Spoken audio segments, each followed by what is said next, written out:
Acclame le Seigneur pour ta vie. Acclame-le pour ces moments très très solennels. Notre Dieu continuera à siéger dans la louange et l'adoration. Tu as juste besoin de croire. Amen. Tu as juste besoin de croire ce soir afin de voir tes prières exaucées. Nous allons adorer le Seigneur. Comme je crois, je verrai la gloire de Dieu. La gloire de Dieu. Comme je crois. Comme je crois, je verrai la gloire de Dieu. La gloire de Dieu. Comme je crois. Comme je crois, je verrai la gloire de Dieu. Comme je crois, je verrai moi-même la gloire de Dieu. Comme je crois, je verrai la gloire de Dieu. La gloire de Dieu. Comme je crois,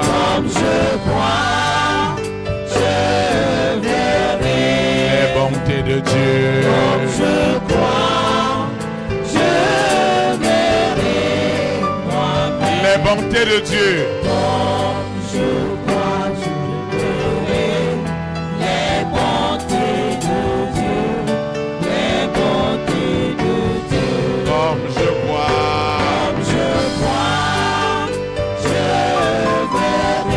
La grandeur de Dieu. Comme je crois, je verrai moi-même la grandeur de Dieu. Comme je crois, je verrai la grandeur de Dieu. La grandeur de Dieu. Comme je crois, je verrai la force de Dieu. Comme je crois. La force de Dieu. Je crois, je verrai la force de Dieu. La force de Dieu. Comme je crois, je verrai la grandeur de Dieu. Comme je crois, je verrai moi-même la grandeur de Dieu.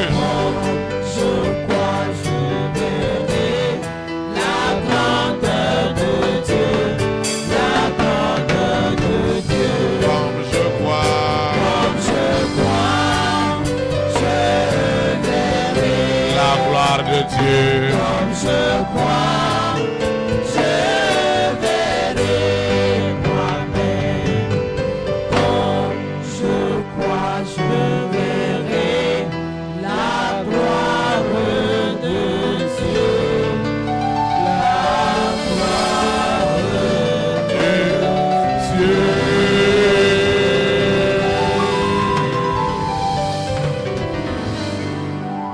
Amen. Vous asseoir dans la présence du Seigneur. Nous continuons à rendre des multiplications de grâce à Dieu pour cette grâce qu'il nous accorde d'être dans sa maison ce soir. Et je ne cesserai de lui dire infiniment merci pour toutes vos prières, pour toutes vos supplications, pour tous vos accompagnements, pour toutes vos disponibilités loyales et fidèles de voir cette œuvre vivre. Pas en soumettant à Dieu ce que Dieu doit faire, mais en vous laissant totalement abandonner à l'Esprit de Dieu. Nous sommes très reconnaissants à Dieu pour toutes ces actions qui ont été très très significatives pour bâtir ce dont nous bénéficions des fruits aujourd'hui. C'est l'occasion de souhaiter la bienvenue à celui qui assiste pour la première fois en ce lieu à un service, à une réunion de prière. Il en est de même pour ceux qui nous suivent en ligne. Nous leur souhaitons la bienvenue et nous les rassurons qu'ils sont vraiment connectés à la fréquence de la vérité qui doit les affranchir.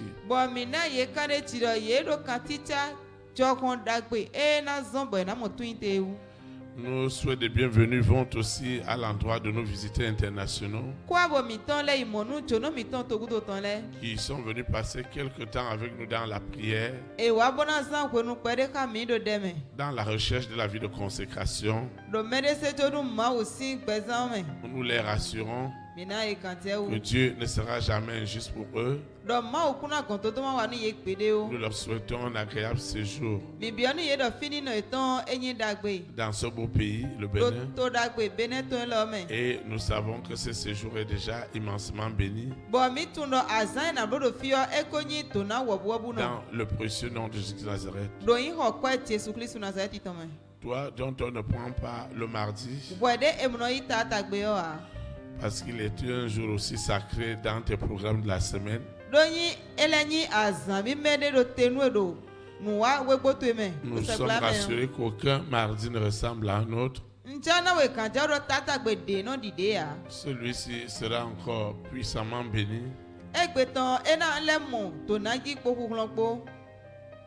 Et Dieu se glorifiera encore d'une manière très très spécial au nom de Jésus de Nazareth. Chaque fois qu'on vient dans un programme comme celui-ci, n'oubliez pas que c'est un rendez-vous du recevoir divin. Je voudrais donc que Dieu dispose chacun de nos cœurs à recevoir tout ce que Dieu a de meilleur pour nous, afin que ça ne soit jamais une perte de temps ni une distraction, mais que tout le sérieux que toi et moi nous avons pris d'être dans ce lieu ce soir, ou de suivre en ligne, ou de télécharger les audios, que cela ne soit jamais vain, et que les grâces qui accompagnent cette fidélité, cette loyauté avec le Seigneur soient puissamment notre partage au nom de Jésus de Nazareth. C'est pourquoi nous allons nous lever pour recommander ces moments entre les mains de l'Éternel. Tu vas prier avec moi, ceux qui nous suivent en ligne, ceux qui vont télécharger les audios, ils doivent aussi répéter la prière. Nous prions. Seigneur Jésus de Nazareth, je te dis infiniment merci pour tout ce que tu fais dans ma vie. Merci pour tout. Je continue à confesser en esprit et en vérité que Jésus-Christ de Nazareth est réellement ma délivrance, ma libération. Je reçois à l'instant le baptême du feu et du Saint-Esprit. Cette puissance me délivre, me déconnecte, me sépare des œuvres des ténèbres. Ce soir, la parole qui doit être libérée est déjà conditionnée au Saint-Esprit, et tout ce qui est de l'homme, tout ce qui est de la chair est déjà crucifié. Ce qui est esprit et vie qui doit me propulser dans les lieux élevés soit établi. Au nom puissant de Jésus de Nazareth, je prends autorité dans le précieux nom de Jésus de Nazareth et je déclare que ce lieu, cette salle, ce programme, cette prière est totalement conditionnée à l'Esprit Saint. Seigneur, merci Parce que tu connais mes fardeaux, tu connais mes besoins. Je ne quitterai pas ce lieu sans avoir expérimenté ce que ta puissance est capable de faire. Tu vois ma requête de prière. Seigneur, exauce-moi. Exauce mon esprit. Exauce mon âme. Exauce mon cœur. Afin que ma joie soit parfaite. Au nom puissant de Jésus-Christ de Nazareth, ainsi soit-il. Amen. Vous pouvez vous asseoir dans la présence du Seigneur. Le Seigneur a une exhortation pour toi et pour moi qui conduira nos prières de ce soir. Elle est intitulée Aucun obstacle ne retardera les promesses de Dieu dans ta vie. Aucun obstacle ne retardera les promesses de Dieu dans ta vie. Le texte qui nous dirigera dans cette exhortation et dans les prières est tiré dans le livre de Jean chapitre 16, le verset 7 à 8. Jean chapitre 16, du verset 7 au verset 8. Il est écrit: je lis la parole de Dieu au nom du Père, du Fils et du Saint-Esprit.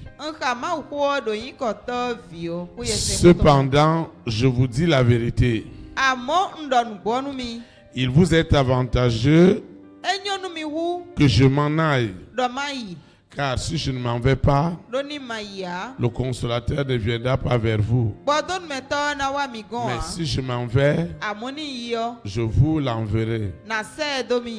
Et quand il sera venu, il convaincra le monde en ce qui concerne le péché, la justice et le jugement de Dieu. Que le Seigneur sanctifie cette parole dans nos cœurs.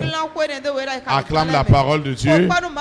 Acclame comme cette personne qui veut éliminer ce soir, qui veut anéantir ce soir tous les obstacles qui tenteront encore de retarder les promesses de Dieu dans ta vie.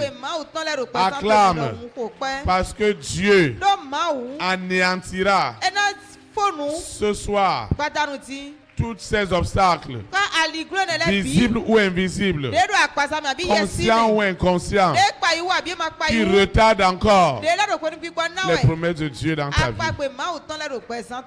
Amen. Ne l'oublie jamais. Tu n'es pas du tout un hasard.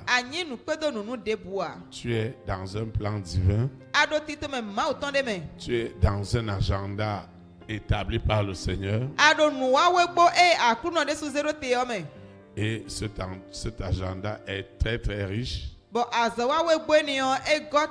Il est rempli de promesses. Et Jésus-Christ disait à ses disciples qu'il était très important que le Saint-Esprit rentre en action. Et le fait qu'il soit auprès du Père doit œuvrer dans ce sens. Que le consolateur nous vienne réellement au secours. Parce qu'il y a urgence dans chacune de nos vies. Et l'urgence, c'est quoi? C'est que si ça doit tarder, Dieu sait combien le diable gagnerait à ce retard. Dieu aussi sait que si ça s'accomplit ce soir, ce que Lucifer perdra aussi ce soir. Oui, il doit perdre. Et lorsque le consolateur vient, comme il viendra avec beaucoup de puissance, avec beaucoup de réconfort, avec beaucoup de force, avec beaucoup de sagesse, forcé, tu devras rentrer dans ses promesses. Vous savez, plus un homme rentre dans les promesses, incontestablement, sa foi doit augmenter.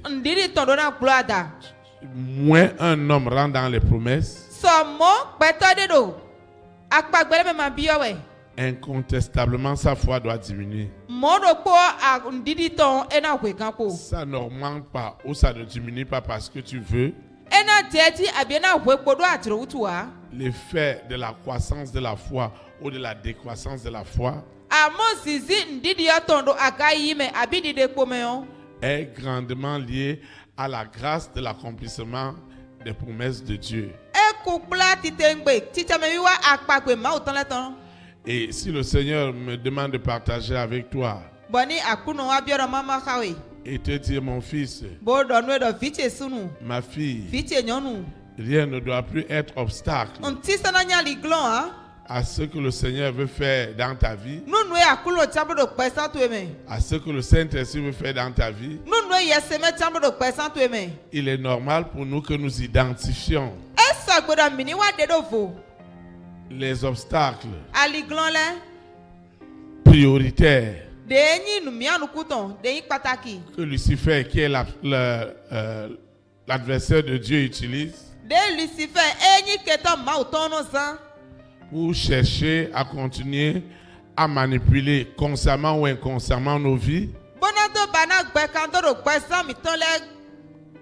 afin de retarder les promesses. Figurez-vous que le voyage entre la terre promise, entre l'Égypte et la terre promise, devait mettre 40 jours. Finalement, c'est devenu 40 ans. C'est terrible. Alors, si je parle d'urgence, tu ne peux pas attendre 40 ans.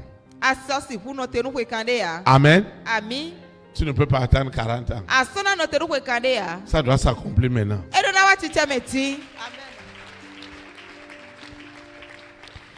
Alors, il est donc normal que toi et moi, nous exerçons une forte pression sur le monde des ténèbres. Lucifer doit être mis à rude épreuve au sujet de ta vie. Il n'y a pas de sentiment. Nous devons le mettre à rude épreuve afin qu'il lâche les promesses. Vous savez qu'il ne s'avoue jamais vaincu. Et il utilisera toutes les ruses pour gagner du temps. Mais ce soir, nous allons lui administrer d'autres pressions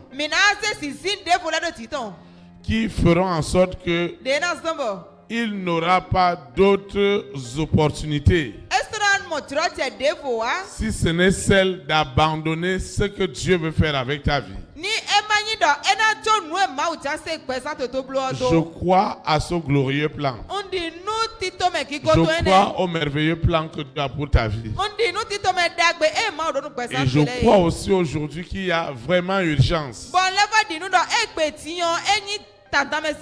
Il y a urgence, une très très forte urgence qui doit amener le monde des ténèbres à enlever réellement leurs mains sur ce qui t'est dû. Maintenant, nous devons comprendre que qu'est-ce qu'il utilise. Qu'est-ce que la famille de Cis utilise. Qu'est-ce que Lucifer utilise. Sa sirène, son serpent, son dragon, son corona, sa bête satanique, son mari de nuit, son épouse de nuit, l'antéchrist. Qu'est-ce qu'ils utilisent pour retarder ces merveilleuses promesses. La première des choses, c'est qu'ils doivent se rassurer que ta vie demeure dans l'esclavage du péché. Ils doivent se rassurer que tu es dans l'esclavage du péché. Maintenant, lorsque je parle du péché ici, c'est tout ce que lui-même, Lucifer, produit en toi pour aller encore t'accuser chez Dieu afin de retarder cette promesse. Quand je parle de péché ici, c'est tout ce que le mari de nuit et l'épouse de nuit organisent contre toi pour courir et aller encore t'accuser. Pour dire à Dieu que pourquoi tu veux donner cette bénédiction à cet homme, à cette femme, à ce couple, à cette famille. Pourquoi tu veux leur donner cela? Pourquoi tu veux le faire? Regarde ce qu'ils font. Regarde ce que le berger fait. Regarde ce qu'ils font en secret. Et ils viennent dire qu'ils adorent Dieu. Il utilise donc cet argument de l'esclavage du péché. Et cet esclavage voudrait quoi? Ce que je ne veux pas faire. Ce que ma conscience me reproche que ce n'est pas bien. Je me retrouve toujours en train de le faire. C'est le cas de celui qui est toujours en colère. En fait, le but du partage de ce soir n'est pas de t'amener à une compréhension de la loi. Où le pasteur va venir dire aux gens, laissez ceci, laissez cela, laissez ceci. Non, ce n'est pas de cette manière. L'exhortation de ce soir doit traiter la situation à la source. Et cette situation à la source, c'est quoi? C'est qu'au départ, il y a déjà une alliance, un autel qui conditionne déjà ta vie à l'esclavage du péché. C'est pourquoi l'apôtre Paul lui-même disait qu'il ne comprend pas que ce qu'il ne veut pas faire, c'est ce que lui il est en train de faire. Parce que la loi de l'alliance, de la famille de ton père, de la famille de ta mère, la loi de l'autel de la famille de ton père, de ta mère, aussi longtemps que cette loi agit consciemment ou inconsciemment en toi, elle va forcément produire des vices. Parce que c'est ça le but de l'alliance. L'alliance va produire des vices. L'alliance va produire des attitudes. Ces attitudes vont devenir des habitudes. Et ces habitudes vont devenir des caractères. Alors, comme ces caractères-là sont sous la domination à la source de cette alliance de la famille de ton père et de ta mère, alors forcé tu vas pécher. Alors le prédicateur ou l'enseignant ou le disciple qui va prendre la parole Et commencer à dire aux gens, laissez le péché, Dieu a fait ceci, ce n'est pas bien, faites ceci, ce n'est pas bien. Avant qu'il ne réalise, il va garder les gens dans une grande hypocrisie. Parce qu'ils vont chercher à plaire à l'homme, mais pas à Dieu. Ah, tu ne dois pas t'habiller de cette façon. Tu ne dois pas t'exprimer de telle façon. Tu ne dois pas parler de telle façon. Tu ne dois pas agir de telle façon. Non. Nous traitons la situation à la source. À partir du moment où la puissance du Saint-Esprit te libère de l'esclavage. De l'esclavage, de cet hôtel qui te pousse à pécher, qui te pousse à poser des actes qui sont contre nature divine. Si on n'a pas détruit cet hôtel, cet homme continuera à vivre dans l'esclavage du péché. Quand il sera avec les frères, il va faire semblant, et quand il va quitter les frères, il va avoir une autre vie, pas parce qu'il veut, mais parce que l'alliance sous laquelle il se trouve l'amène forcé à mener la vie qu'il est en train de traverser. Alors, aussi longtemps qu'on est dans cet esclavage, notre cœur sera endurci. Et ce sont les mêmes éléments que Lucifer va utiliser pour aller dire à Dieu, est-ce que tu vois ce qu'il fait? Voilà ce que toi-même Dieu tu dis dans ta parole. C'est pourquoi celui qui est dans l'esclavage, Lucifer trouve des éléments pour devenir son accusateur numéro 1.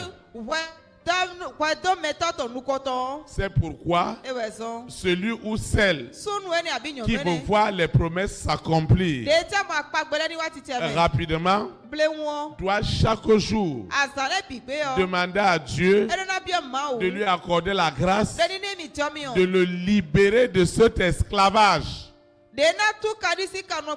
de cette alliance.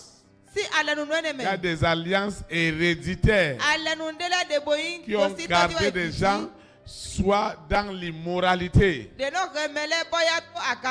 Le grand-père était un immoral. Il montait, il descendait. Si on ne fait pas attention, ça va posséder les fils et les filles. La grand-mère avait vécu dans l'idolâtrie.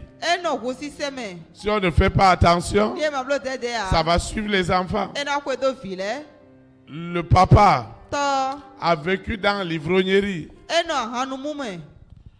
Vous voyez, on avait un oncle à mon papa qui était un grand-père pour nous. Et sa femme qui faisait de la voyance venait séjourner chez nous pour rencontrer beaucoup de ses clients. Et le grand-père, lui, fumait. Et j'avais un autre cousin avec qui on avait le même âge. Et lorsqu'il nous envoyait lui acheter la cigarette, lui, il n'avait jamais d'allumette. Et nous demandait d'allumer la cigarette à la boutique et venir lui remettre la cigarette. Alors, moi, je me faisais bastonner parce que j'amenais la cigarette éteinte. Mais lui, mon cousin, je lui ai demandé comment lui faire. Il m'a dit, mais quand tu amènes ça, tu tires, tu fumes. Et quand tu vas remettre à Pépé, quand tu vas remettre à Pépé, ça sera bien. Pépé ne va pas te punir. Vous voyez? Des enfants de 7 ans. Des enfants de 7 ans. On les envoie aller acheter des trucs à Pépé. Et il fallait me voir. Et pour la petite histoire, moi j'ai tellement tiré que c'est arrivé au milieu. Et il me disait que moi là, ce qu'il va me faire, c'est Dieu seul qui sait. Donc moi j'ai tiré la cigarette, c'est arrivé au milieu. Et il m'a dit pourquoi c'est comme ça. Comme j'étais sous l'esclavage, sous l'alliance de l'hôtel de la famille, obligatoirement je devais mentir. Et je lui ai dit que Pépé, c'est que quand j'ai quitté la route, il y avait le vent qui soufflait. Et le vent a fait en sorte que la cigarette arrive jusqu'au milieu. Alors vous voyez que j'ai commencé à prendre goût. Comme je le voyais faire, ça sort dans la bouche, ça sort au nez. Moi aussi j'essayais de mettre au nez. Je ne savais pas comment il faisait pour que ça sorte au nez. Alors je fermais mes oreilles. Je fermais ma bouche. Et lorsque ça sortait au nez, je me mettais à éternuer. Parfois le sang même coulait. Vous voyez? C'est terrible. Lorsque une famille est dans l'alliance, ce Pépé, lui, ne va pas trouver cela normal. Mais vous voyez, les parents, eux, ne savaient pas. S'il sort avec nous, on est allé l'accompagner. Là, il va boire de l'alcool frélaté. Du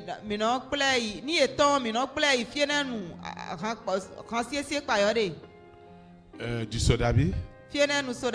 Quand il va boire cela, et qu'on va l'accompagner, il nous donne aussi des petites mesures. Il nous demande de goûter. Mais c'est notre Pépé qui nous donne. En réalité, c'est déjà une initiation. À Sodabi. C'est déjà une initiation.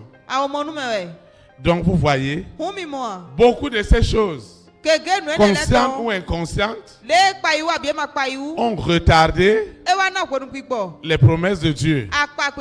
Il y a certaines attitudes, certaines manières de faire. Parfois, on peut même être inconscient de cela. Mais l'adversaire de Dieu, lui, il est très conscient de cela. Il est très éveillé par rapport à cela. C'est ça qu'il utilise pour aller t'accuser chez Dieu, pour aller t'accuser chez des gens, afin de retarder la promesse. Donc ce soir, tu vas te lever et nous allons prier. Il n'y a pas un esclavage. Un esclavage quelconque qui doit encore garder ta vie. Nous allons prier. Seigneur Jésus-Christ de Nazareth, je te rends de multiples actions de grâce pour tout ce que tu fais dans ma vie. Je confesse en esprit et en vérité que Jésus-Christ de Nazareth, né à Bethléem en Judée, est réellement ma délivrance.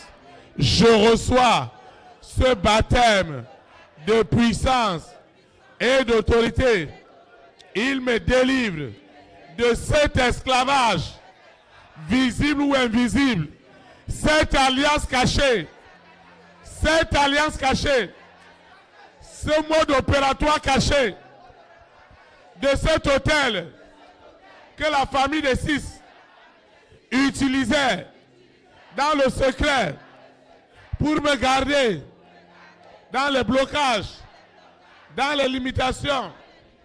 Aujourd'hui, Seigneur, je reçois cette grâce, je reçois cette faveur sous la terre, dans la mer, dans les airs, d'obtenir ma libération de cet esclavage.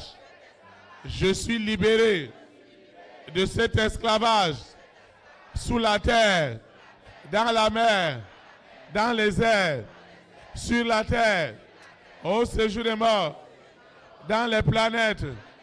Je reçois la libération de cet esclavage. Quel est cet esprit qui œuvrait dans le secret de ma vie pour me garder dans l'esclavage? Ce soir, cet esprit impur, qui es-tu? Toi, cet esprit qui me gardait dans le vice, dans l'esclavage du péché. Ce soir, le Saint-Esprit va à la source de ma vie, à la racine de ma vie, pour me libérer totalement de cet esclavage. De cet esclavage. J'en ai souffert des accusations de Lucifer à partir de ce soir, parce que j'ai confessé Jésus-Christ de Nazareth comme mon Seigneur, comme mon Sauveur, comme mon Libérateur. Je reçois cette puissance, je reçois ce feu du Saint-Esprit. Il me déconnecte, il me sépare totalement. Je dis séparé de tout esclavage, du péché, d'iniquité, d'immoralité, d'abomination, par tout ce mari de nuit, cette épouse de nuit, cet antéchrist me forçait, m'oppressait chaque jour à pécher contre mon Dieu, dans la colère, dans la frustration, dans la résignation. Ce soir, je reçois ma délivrance, ma libération au nom puissant de Jésus de Nazareth. Ainsi soit-il. Amen. Acclame le Saint-Esprit. Vous pouvez vous asseoir dans sa présence. Le deuxième point que nous allons voir ce soir, pour que les promesses de Dieu ne tardent plus. La deuxième des choses, Dieu doit nous faire grâce de vivre une conviction dans la sanctification. Nous devons avoir une vie de sanctification. Vous voyez, Dieu est 3 fois saint. Et ceux qui l'adorent doivent vivre dans la sanctification. La sanctification ici a quelque chose. C'est que je ne suis pas transformé par ma capacité, mais je reçois cette grâce de Dieu qui me sépare chaque jour de ceux qui n'honorent pas Dieu. Et Dieu lui-même dépose en moi cette conviction. Lorsque nous sommes des hommes et des femmes de conviction, nous ne vivons plus la vie de sanctification parce que nous voyons des frères ou des sœurs à côté de nous.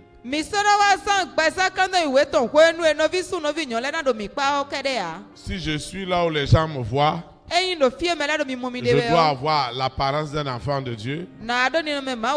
Si je sors dans un milieu où on ne me connaît pas, j'ai une autre vie. Et dans la sanctification ici, ce que je réalise, que sans la grâce de Dieu, sans la faveur de Dieu, je vais pécher. C'est pourquoi celui qui se sanctifie, celui qui se purifie, celui qui se sépare chaque jour de ce que Dieu n'aime pas. Il y a des choses que Dieu n'aime pas. Je vais vous prendre un cas simple. Dieu voudrait qu'on pardonne. Mais naturellement, ce que tu as traversé ne peut pas t'amener à pardonner facilement. La sanctification est une grâce que Dieu t'accorde pour pouvoir pardonner. Et celui qui a pardonné, il commence à comprendre que ce qui lui est arrivé, Dieu a laissé cela pour l'enseigner quelque chose. Il n'en voudra plus à ce parent, à cet époux, à cette épouse, à cet enfant ou à ce parent. Parce que Jésus-Christ de Nazareth a fait un travail dans son cœur. Vous voyez que tout ce qui n'est pas fruit d'une conviction ne peut pas nous amener à nous sanctifier. Et tu n'arrives pas à pardonner. Et parce que tu n'arrives pas à pardonner, ton chiffre d'affaires, tes activités, tes promotions, tout ce que tu veux faire, ça ne va pas marcher. Il y a beaucoup de personnes qui sont essentiellement dans les murmures. Je causais avec un frère et il me disait, mais qu'est-ce qui réellement peut être un obstacle afin que Dieu n'agisse pas? Et je lui disais, frère, tu vois, Dieu m'a établi comme le berger, comme le visionnaire de cette œuvre. Et il sait ce qu'il m'a fait traverser, ce qu'il m'a fait vivre, ce que j'ai perdu selon les hommes pour conserver le vrai évangile. Et un frère, une sœur, un groupe de personnes et qui vont être à l'église et qui vont murmurer chaque jour sur leur berger, ça ne peut pas être une bénédiction pour eux. Les frères le savent.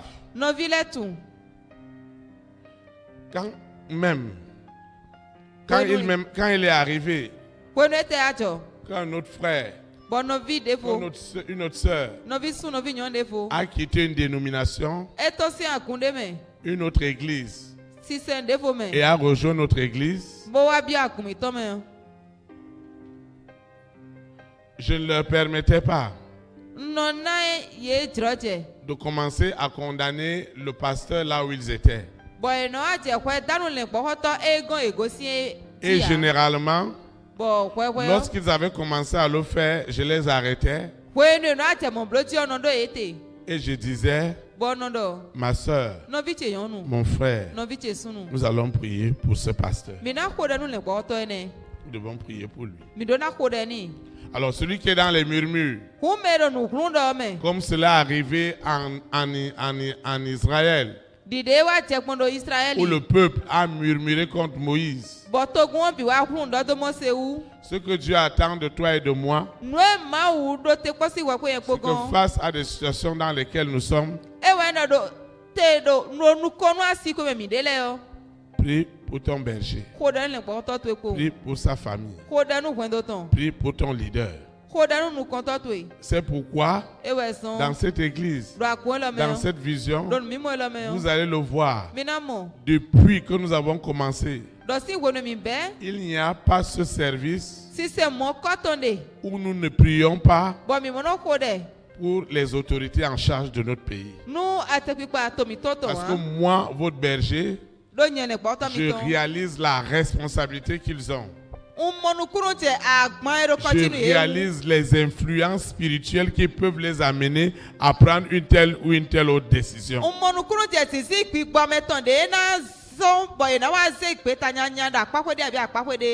Et je demande chaque fois à Dieu de me préserver d'être celui-là qui critique, qui juge ou qui condamne les autorités.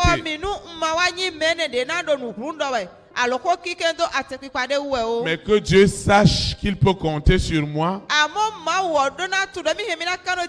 pour intercéder pour le roi, pour la reine, pour les présidents, pour les premières dames, pour les hommes et les femmes de distinction, parce que je connais les influences spirituelles qui peuvent les amener à avoir des attitudes contre nature.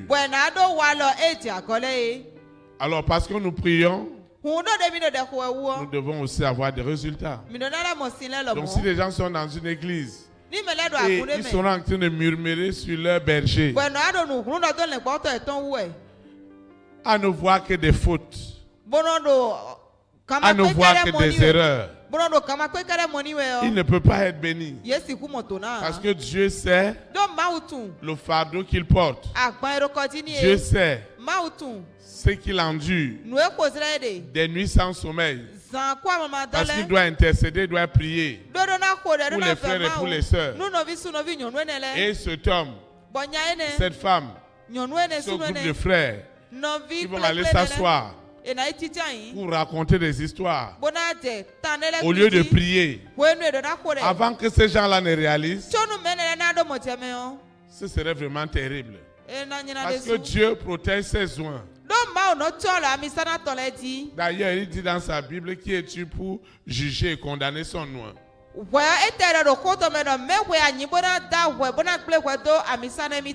Donc je vais prier pour beaucoup de collègues. Parfois quand je vois des choses sur Internet qui peuvent sembler abominables pour des églises, des dénominations, le premier réflexe qui me vient en tête, Seigneur, fais quelque chose pour me préserver, pour préserver ceux qui ne sont pas encore tombés là-dedans, et pour sauver ceux qui sont déjà dedans. Donc, lorsqu'on parle de la vie de sanctification ici, c'est cette conviction que l'Esprit Saint lui-même dépose en toi. En disant, ma fille, ne fais plus ceci. Mon fils, ne fais plus ceci. Il y a des parents qui ne savent pas qu'en exposant par exemple leur nudité aux enfants, c'est une malédiction. On voit ces choses chez les Blancs. On voit ça chez les Blancs. Mais ici, les parents doivent respecter leur nudité. La maman qui s'habille devant son garçon, c'est grave. Le papa qui s'habille devant sa fille, facilement ces choses-là amènent des incestes. Vous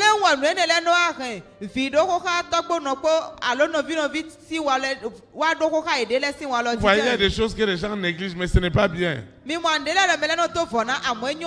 Même toi, maman, tu ne dois pas exposer ta nudité comme ça à ta fille.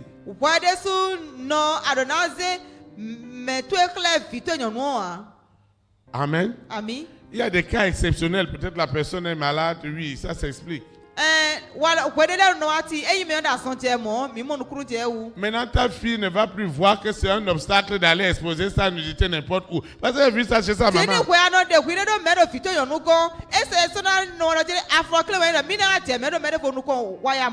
Vous voyez, dans la sanctification, le Saint-Esprit lui-même commence à te parler. De ma fille, ça, il faut laisser ça. Ça, il faut abandonner ça. Et chaque jour, ceux qui t'ont connu hier, quand ils doivent te revoir aujourd'hui, ils rendront témoignage que tu as vraiment changé. C'est ça, cet homme cette femme qui mène une vie de sanctification. La sanctification, ce n'est pas que je vais rester comme ça et jouer l'attitude du cerf. C'est pas ça. Ça, c'est même de l'hypocrisie. Celui qui est sanctifié, il est sanctifié en tout. Dans sa manière de s'habiller, dans sa manière de faire. Ça veut dire que les femmes doivent porter des tenues décentes. Tu ne vas pas porter une tenue qui va exposer ta nudité. Vous savez, j'ai toujours dit aux gens, vous pouvez tout essayer dans un magasin. Vous pouvez essayer une chaussure. Vous pouvez essayer une robe. Vous pouvez essayer un tailleur, un costume. Mais on n'essaie pas le sous-vêtement. Si vous allez dans une boutique, on vous demande d'essayer les slips, les sous-vêtements, sortez de cette boutique.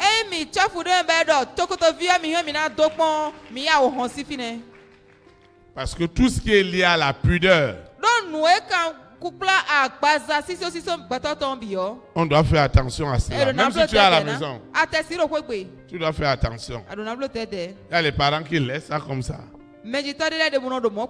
En réalité, si tu vas regarder un esprit d'inceste qui est établi et qui est cultivé. La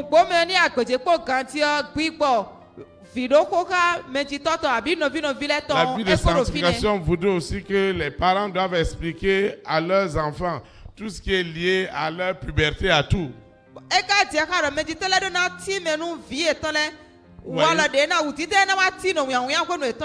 À l'église, on est comme des animaux, ce n'est pas possible.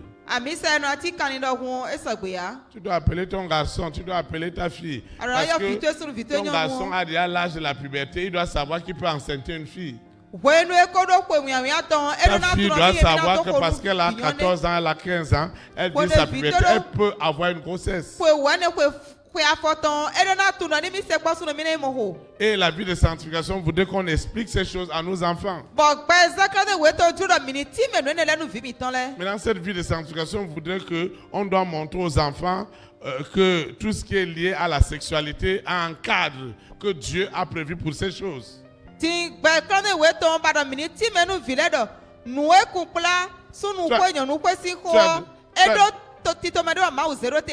as ta fille et tu viens seulement voir qu'elle est déjà enceinte. Et tu vas commencer à crier dans tout le quartier. L'enfant là t'a trahi. Quel trahi? Toi-même tu te baladais nuit à la maison. Tu lui as jamais appris à lui dire, tu ne lui as jamais dit, ah toi tu peux tomber enceinte. Vous pensez, la sanctification, comme on a dit aux gens, on a pensé aux gens, on est sanctifié et tout le monde marche avec les bras croisés. Ce n'est pas ça. C'est la conviction que Dieu établit dans notre conscience. Et ça, ce n'est pas bon. Ça, ce n'est pas bon et je ne dois pas faire ça. Et je ne fais pas ça à cause d'un frère ou d'une soeur, mais à cause de Dieu. Moi, je dois être loyal et fidèle avec ma parole. Je ne peux pas dire quelque chose après, je commence à faire dire une chose et je fais le contraire. Donc nous les parents, nous avons le devoir d'éduquer nos enfants. Sinon, l'église va devenir vraiment une église de prostitution. C'est n'importe quoi. Les gens viennent attraper de grossesse, tout est mélangé. C'est comme si on est dans un quartier, on est à Zongo, dans un quartier de prostitution. Parfois, je vois des sœurs habillées d'une certaine manière, je les appelle, je leur donne un badge. Et je les appelle et je les parle poliment. Avec amour, de ne plus s'habiller de cette manière. Je leur parle et je prie pour elles. Parce que parfois il y a des esprits de séduction qui doivent pousser les gens à s'habiller d'une certaine manière. Et les parents aussi vont laisser leurs enfants comme ça. Tu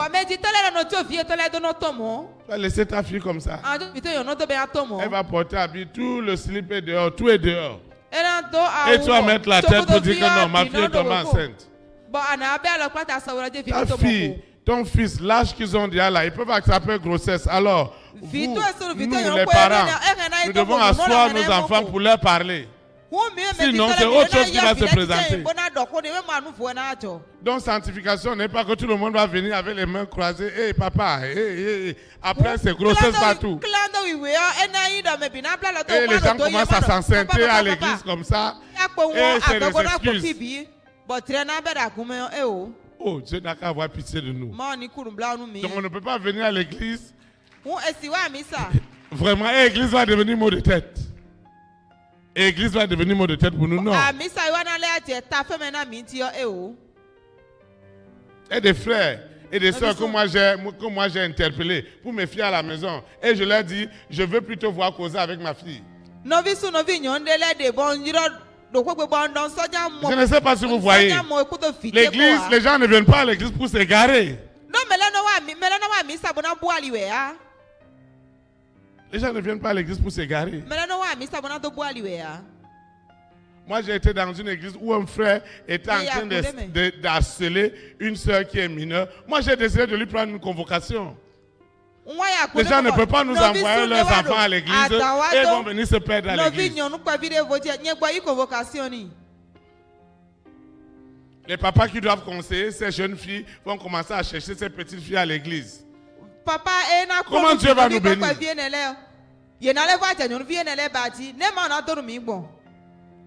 Quelqu'un est venu me voir, il m'a dit qu'il a trouvé femme, il veut se marier. Je lui ai dit, tu fais quoi? Maintenant, comment tu vas t'occuper de la femme? Je ne sais pas si vous voyez. C'est autre problème. Parce qu'on doit aller voir les parents. Il y a des procédures. Donc quand on parle de la vie de sanctification, là c'est l'ordre. L'ordre dans la maison de Dieu.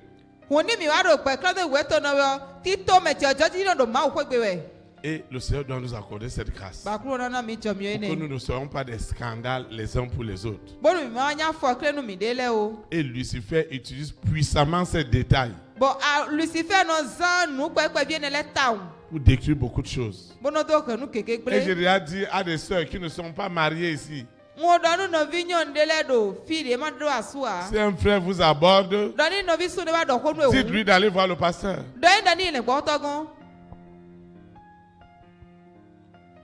Une sœur est venue me voir. Elle est en 6e. Elle m'a dit qu'elle veut se marier. J'ai béni Dieu pour sa sincérité. Et je lui ai demandé, tu as trouvé mari? Oui. Il fait quoi? Elle habite avec la tante. Écoutez bien, la fille habite avec la tante. Et l'autre, lui, il est dans l'apprentissage de couture. Et chaque fois quand l'autre passe à l'école, il attrape. Et l'autre qui est en 6e m'a dit, elle veut faire mariage. J'ai dit, ma fille, tu n'as pas besoin de mariage, tu as besoin de délivrance. C'est délivrance. Après, elle m'a montré toutes les lettres. Avec toutes les qualités de français. S'il a écrit à l'autre, je t'aime, il a écrit seulement J. Et t'aime là, il a écrit T avec accent grave. Et M, je t'aime.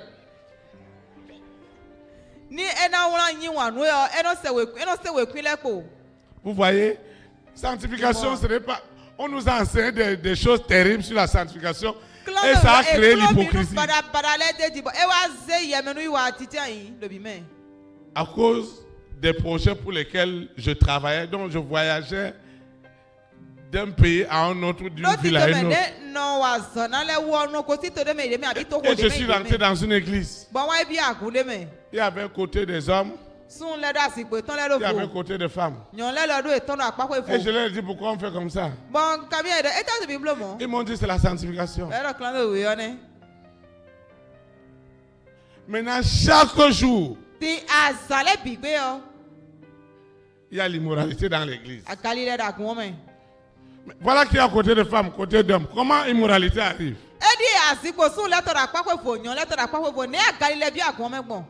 Ils sont séparés devant les hommes. Mais devant Dieu, ils ne sont pas séparés. On ne peut pas dire que non, côté de femmes, côté d'hommes. On dit qu'on ne doit pas les mélanger parce que quelque chose va se passer. Maintenant, allez donc voir ce qui se passe dedans. Parce que dans l'esprit, les gens ne sont pas séparés. Que Dieu nous aide. Amen. Qu'il nous aide. Afin que cette sanctification,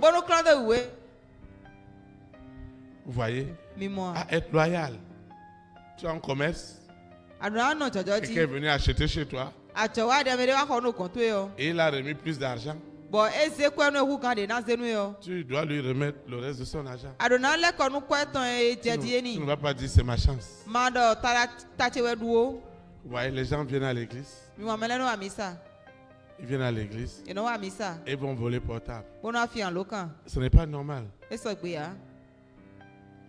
Ce n'est pas normal. Quelqu'un est venu à l'église et on a cassé sa voiture. Ils ont pris de l'argent. Vous voyez des choses comme ça. Et parfois, les gens, pour faire des choses comme ça, ils doivent trouver des complicités.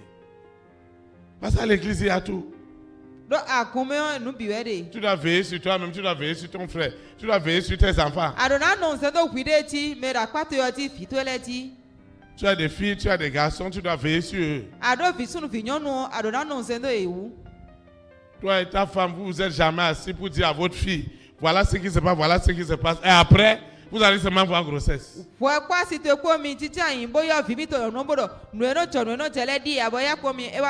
Et maintenant, on va prendre cet enfant qui est au CM2 pour dire qu'on va aller la déposer chez le mari, qui est le mari. Quel mariage? Si toi-même ça arrivait comme ça, qu'on était allé te déposer, on était allé te déposer. Parce que grossesse est arrivée et tes parents sont allés te déposer chez un homme. Tu dois refuser cela pour tes enfants. Amen. Tu dois donner ta fille en mariage. Ton garçon doit se marier normalement. Amen. C'est ça la sanctification. Et c'est un apprentissage. Et Dieu doit nous faire grâce. Tu vas te lever. On va prier. Seigneur Jésus-Christ de Nazareth, je te rends de multiplication de grâce parce que ce soir, tu m'as montré dans ta diversité l'importance de la sanctification sans laquelle je ne saurais être agréable à toi. Seigneur, sanctifie-moi. Je reçois cette grâce spéciale, cette miséricorde spéciale. Elle me sanctifie. J'utilise toutes les injections du sang de Jésus de Nazareth dans mon esprit, dans mon âme, dans mon corps, pour me sanctifier, pour me purifier, pour me justifier, pour me laver, pour me rendre quotidiennement agréable à Dieu. Seigneur, fais-moi grâce à moi et à ma progéniture. Que ma maison soit sanctifiée, que ma maison soit purifiée, que ma maison soit justifiée. Je plaide ce soir la miséricorde qui est dans le sang de Jésus de Nazareth. Je plaide ce soir la miséricorde qui est dans le sang de Jésus de Nazareth. Elle lave ma maison.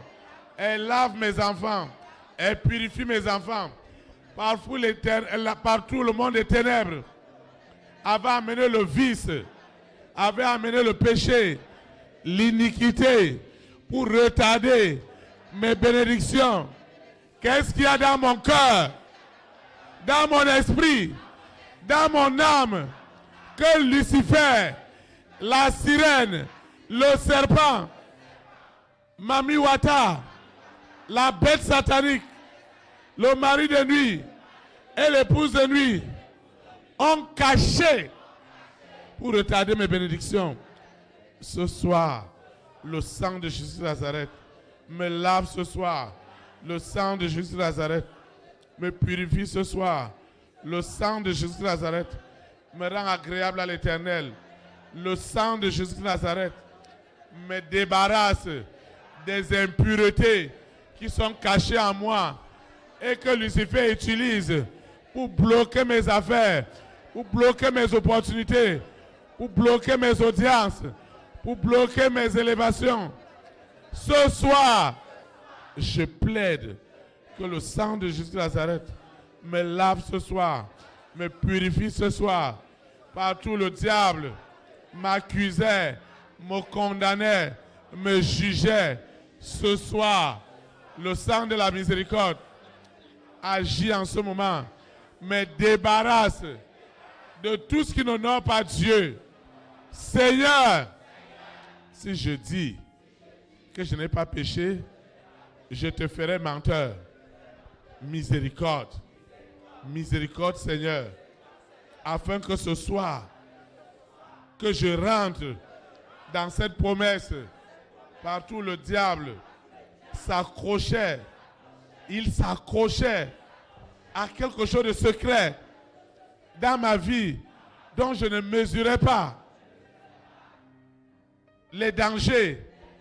Et Lucifer a caché cela dans mes attitudes, dans mes habitudes, dans mon caractère. Et aujourd'hui, j'endure, mais je ne réalise pas. Seigneur, change-moi, transforme-moi par ton sang. Rends-moi agréable à toi. Au nom puissant de Jésus de Nazareth. Amen. Acclame le roi des rois. Je vous asseoir dans la présence du Seigneur. Amen. Amen. Nous sommes arrivés au terme du service de ce soir. Je vais donner quelques... Ceux qui nous suivent en ligne, ceux qui vont télécharger les audios, doivent prier avec nous. Nous prions. Seigneur Jésus de Nazareth, je te rends de multiples actions de grâce parce que je sais que ce soir, rien ne sera plus obstacle pour retarder les merveilleuses promesses de Dieu dans ma vie. Saint-Esprit, je reçois cette grâce, cette faveur d'être libéré totalement de l'esclavage du péché sur toutes ses formes. Au nom puissant de Jésus de Nazareth, je reçois ce baptême du Saint-Esprit et du feu. Il me libère totalement de l'oppression de cet autel, de ce mari de nuit, de cette épouse de nuit. Le Saint-Esprit me délivre de cet esclavage. Au nom puissant de Jésus de Nazareth, je reçois cette miséricorde dans le sang de Jésus de Nazareth de mener une vie de sanctification. Et le sang de l'agneau me justifie, me purifie. Je reçois ces injections du sang de Jésus-Christ. À chaque heure, je reçois 7 fois 77 injections du sang de Jésus de Nazareth dans mon esprit, dans mon âme, dans ma conscience, afin que ma vie soit irréprochable devant Dieu et devant les hommes. Le Saint-Esprit m'accorde cette grâce, m'accorde cette miséricorde.